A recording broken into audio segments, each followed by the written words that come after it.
Hey crafty friends, it's Joy here for Honeybee Stamps. For today's card, I created a watercolor ombre background, and then we did some Zig Clean Color Real Brush Marker coloring for our birds. I'm also using the Zig Clean Color Real Brush Markers for this background. So I'm using a piece of Distress cardstock, or watercolor cardstock, excuse me, and I used, I believe this was light violet on the background, and I'm using a watercolor brush. I actually went and picked one up from the store the other day. I'm getting it good and wet, and I'm just getting that color to move on this background here.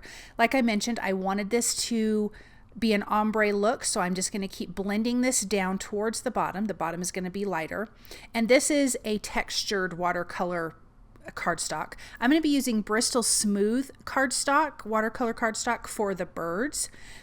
So it is two different textures. Then I'm using Spellbinder's Splatter White, which is a watercolor, and I'm just mixing that with a little bit of water, and a tiny bit of the Splatter White paint is all you need. And I'm going to splatter the background, and I will use my heat tool to dry that a little bit in between my splatterings. I'm also going to use a metallic acrylic paint with a little bit of water, and this is a mermaid color, and so I'm going to splatter that on the background and then set that aside to dry. In my MISTI, I have my Bristol Smooth watercolor cardstock. I'm going to stamp all of my images on this, even the ones that for the sentiment and for the little musical notes, even though we're not coloring those. I have a stem, like a tree stem with flowers on it, and I'm going to do 3 of the birds. Then there's 3 musical notes that I'm going to do, and then the sentiment. I prepped the background with an anti-static powder tool. I am using a clear embossing ink from Honeybee Stamps. I'm going to stamp that a couple times to get a nice, good, crisp image. And then I'm going to sprinkle on gold embossing powder. I love to use Zig markers with embossing powders, and I usually tend to use it with gold because I just think it's such a pretty look.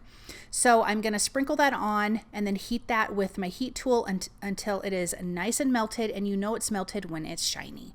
So I do like to also heat up my heat tool while I'm stamping, so it does get nice and hot. It heats it. It melts it faster, and then you don't have to, it doesn't warp your paper as much. So now that that's done, we are going to use our Zig markers to color our cute little birds here. I am using Persian blue for the birds, and I'm going to lay down some of that color and then take my paintbrush, dip it in a little bit of water. I like to tap the excess off onto a paper towel and then blend out my color. What is really awesome about using embossing powders, it just kind of acts like a dam for your color. It just kind of catches it and holds it, and it just is a really, I don't know, it kind of makes it harder to color outside of the lines, but I also think it's really, really pretty. You could get the same look if you wanted to have black lines. Just stamp your images in black ink, then like keep that in your MISTI, don't move your stamps. Stamp it in clear embossing ink and use a clear embossing powder and heat it that way, and then you could have your black lines if you liked something like that. So as you can see, the coloring goes really quick and easy. I like to do one color really for most of my images because I can still get the darker and lighter areas. I used a little bit of yellow for their beaks, and then we have our little tree here with our pretty flowers and the leaves.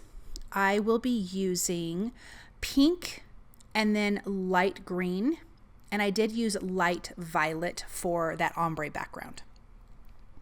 So I added that in some of the areas again, and I'm blending it. And if you get too much color on your brush, you can tap that off and then come back and continue blending. For me, the whole point, I want to have darker and lighter areas, but especially little small images like this, that color could just take over the whole flower unless I kind of wipe some of it off, and then I continue blending. Then I will have my light areas, and it won't all just be all dark areas. Okay, let's use that light green, and I'm just going to add it in just a few of the areas on all of these leaves and do a quick blending. I am going to use the coordinating dies for these. including the sentiment, which is really, really cute, but I'm going to let that dry. And we're going to work on our background. I am using this, I think it's the second smallest in the A2 scallop frames. And I'm going to die cut that right out of the center because I want to use that piece as part of our background. Then I did the next size up and die cut that from a gold mirror cardstock using the same scalloped A2 frames. I'm going to pop that smaller one up with foam tape, but I did it this way because I wanted the background and this piece that's in the foreground to have the same pattern. So it's the ombre looks the same as it's going from top to bottom. Then I'm going to add some foam adhesive behind all of my birds and my sentiment and my tree here with the flowers. The sentiment says how sweet it is to be loved by you, and I really like that song. I think it's a cute song. So whenever I was reading that sentiment in my mind, I was actually singing it, but I won't sing for you guys because it's not good. I'm going to add some foam tape, and under the tail I'm going to double up the foam tape because this bird is hanging off and that front piece is already popped up with foam tape, so he needs double. The same with this bird here. The top of his head is going to have double foam adhesive, and under his body he will have a single layer of foam adhesive. And that just makes sure that everything is at the right height. I'm going to place him right above our sentiment, and then I want to add these 3 little musical notes in here. And then this card is finished. I just think it's so darling. You could also do a 3D embossing folder on that background. That would be really beautiful too. Thank you guys so very much for stopping by and watching. I hope that you enjoyed this project.